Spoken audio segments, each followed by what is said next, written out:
రాష్ట్ర వ్యాప్తంగా 587 మండలాల్లోని 587 గ్రామాలు పైలట్ ప్రాజెక్టుగా తీసుకుని ఇందిరమ్మ ఇళ్ల నిర్మాణం ప్రారంభిస్తున్నట్టు రాష్ట్ర రెవెన్యూ శాఖ మంత్రి పొంగులేటి శ్రీనివాసరెడ్డి తెలిపారు. ఇల్లందు మండలం పూబల్లి గ్రామంలో ఇందిరమ్మ ఇళ్ల నిర్మాణానికి గృహ నిర్మాణ సమాచార రెవెన్యూ శాఖ మంత్రి పొంగులేటి శ్రీనివాసరెడ్డి స్థానిక ఇల్లందు ఎమ్మెల్యే కోరం కనకయ్యతో కలిసి శంకుస్థాపన చేశారు. ఇల్లందు పట్టణంలో 35 కోట్లతో 100 పడకల ఆసుపత్రి నిర్మాణానికి ఎమ్మెల్యే కోరం కనకయ్య, జిల్లా కలెక్టర్ జితేష్ వి పాటిల్, ఎస్పీ రోహిత్ రాజ్ తో కలిసి శంకుస్థాపన చేసిన మంత్రి పొంగులేటి శ్రీనివాసరెడ్డి ఈ సందర్భంగా మంత్రి మాట్లాడుతూ గత బీఆర్ఎస్ ప్రభుత్వం 10 సంవత్సరాలు రాష్ట్రాన్ని పాలించి పేదలకు ఎటువంటి న్యాయం చేయలేదని విమర్శించారు. వారి విమర్శలు తిప్పికొట్టేలా కాంగ్రెస్ ప్రభుత్వం అభివృద్ధి చేస్తుందని తెలిపారు. ఇందులో భాగంగానే ఇల్లందులో 35 కోట్లతో పొందపడగల ఆసుపత్రికి ప్రభుత్వం శంకుస్థాపన చేసుకున్నట్లు తెలిపారు. రాష్ట్ర వ్యాప్తంగా 4.5 లక్షల ఇళ్ల నిర్మాణాలు, ప్రతి నియోజకవర్గంలో 3,500 ఇందిరమ్మ ఇళ్లు నిర్మాణాలు ప్రభుత్వం చేస్తుందని తెలిపారు. రాష్ట్ర ఆర్థిక పరిస్థితి సరిగా లేకపోయినా ఇచ్చిన మాట మేరకు ఇందిరమ్మ ఇళ్ల నిర్మాణాలు కొనసాగిస్తున్నామని తెలిపారు.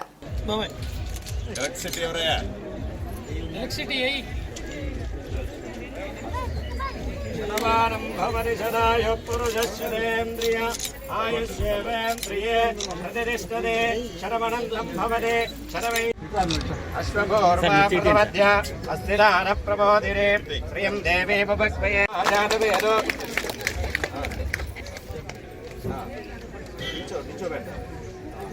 శుభోర్తే సావనార సులగ్నే సావనార కాలే సావనార లక్ష్మీనారాయణాభ్యాం సావనార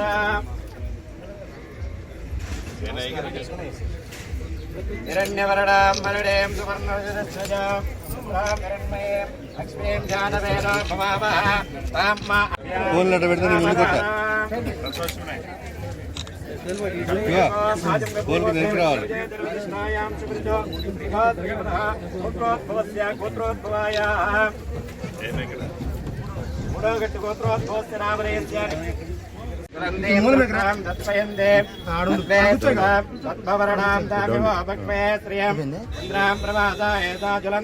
श्रीं लोके देवजुष्टा उदारा त्वां पद्मिदेवे शरणमहं प्रपद्ये अलक्ष्मीर्वीरश्यनां त्वां हृदे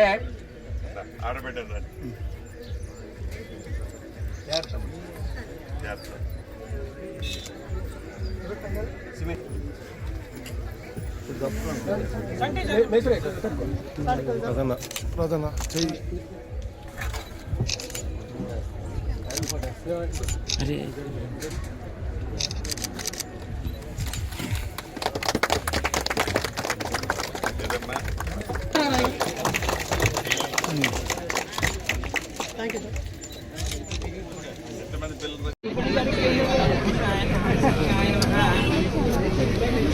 కొంచెం డౌన్ చేయవే. ఓకేనా ఓకేనా మీరు కొంచెం జరగండి.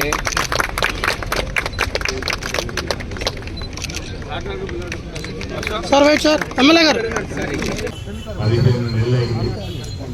ఈ 15 నెలల్లో గౌరవ ముఖ్యమంత్రి రేవంత్ రెడ్డి గారి నాయకత్వంలోని మన ఇందిరమ్మ రాజ్యంలో విద్యకి వైద్యానికి పెద్దపీట వేసి రాష్ట్రంలో ఏ పేదవాడు విద్య విషయంలో కానీ అదేవిధంగా వైద్యం విషయంలో కానీ ఎక్కడ కలగొట్టుని బ్రహ్మాండంగా ఈనాడు మన ప్రభుత్వం ముందుకు నడుస్తుంది. దాంట్లో భాగంగానే ఈనాడు ఇల్లందు పట్టణంలో 100 పడకల హాస్పిటల్ 35 కోట్ల పైచిలుపుతో అద్భుతంగా ఇప్పుడే శంకుస్థాపన చేసుకున్నాం. రాబోయే కొద్ది నెలల్లోపే ఈ బిల్డింగ్ ని మళ్ళీ ఓపెన్ చేసుకుంటాం. అంటే ఈ ప్రభుత్వం యొక్క చిత్తశుద్ధి, నిబద్ధత, పనితీరు ఎలా ఉందో మీ అందరికీ చాలా స్పష్టంగా కనిపిస్తుంది.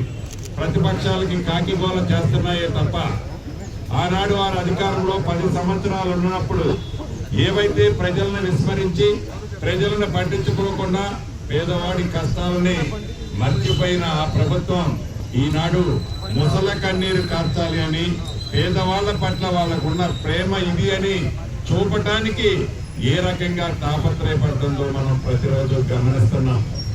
ఏది ఏమైనా అది ఇందిరమ్మ ఇళ్ల విషయంలో కావచ్చు, విద్య విషయంలో కావచ్చు, వైద్య విషయంలో కావచ్చు, నిరుద్యోగ యువతకి ఉద్యోగాలు ఇచ్చే విషయంలో కావచ్చు, ఆడబిడ్డలకు ఇచ్చిన మాట నెరవేర్చే విషయంలో కావచ్చు, రైతన్నలకు అండగా ఉండే విషయంలో కావచ్చు, దళిత గిరిజన మైనారిటీ బీసీ సోదరులకు ఇచ్చిన మాట నెరవేర్చే దాంట్లో కూడా ఇందిరమ్మ ప్రభుత్వం గౌరవ ముఖ్యమంత్రి రేవంత్ రెడ్డి గారి నాయకత్వంలో వడివడిగా ఆర్థికంగా ఎన్ని ఇబ్బందులు ఉన్నా ప్రతిపక్షాలు ఎంత కాకి గోల చేసినా పేదవాడికి చేసే సహాయంలో ఇందిరమ్మ ప్రభుత్వం వెనక్కి వెళ్ళదని మనస్ఫూర్తిగా తెలుపుతూ, అదే రకంగా ఇందాక విద్య విషయంలోకి వచ్చినప్పుడు దేశ చరిత్రలో ఏ రాష్ట్ర ప్రభుత్వం చేయని విధంగా ప్రతి నియోజకవర్గానికి 200 కోట్ల రూపాయలతో అద్భుతమైన ఇంటర్నేషనల్ ఇంటిగ్రేటెడ్ స్కూల్స్ ని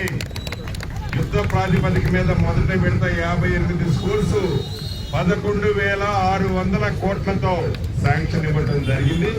అవి కూడా రాబోయే కొద్ది రోజుల్లోనే, ఈ రోజునే శంకుస్థాపన ఉండే, ఏదో కొన్ని ఆ భూమి కోర్టు ఎవరో రైతు అక్కడ పోయిన కారణంగా అది పోస్ట్ పోన్ అయింది. ఏది ఏమైనా ఆ రైతు వెనక ఉన్న వాళ్ళు ఏదైతే ఇబ్బంది పెట్టాలని, ఈ ప్రభుత్వాన్ని పేదోడు ఆలోచనకి పులి స్టాప్ పెట్టాలని వాళ్ళ కన్న కళ్ళలాగానే ఈ ప్రభుత్వం వచ్చుదని కూడా తెలుపుతూ సెలవు తీసుకుంటున్నాను. దేశ చరిత్రలో ఏ రాష్ట్ర ప్రభుత్వం చేయని విధంగా ప్రతి నియోజకవర్గానికి 200 కోట్ల రూపాయలతో అద్భుతమైన ఇంటర్నేషనల్ ఇంటిగ్రేటెడ్ స్కూల్స్ ని యుద్ధ ప్రాతిపదిక మీద మొదట విడత 58 స్కూల్స్ 11,600 కోట్లతో శాంక్షన్ ఇవ్వడం జరిగింది.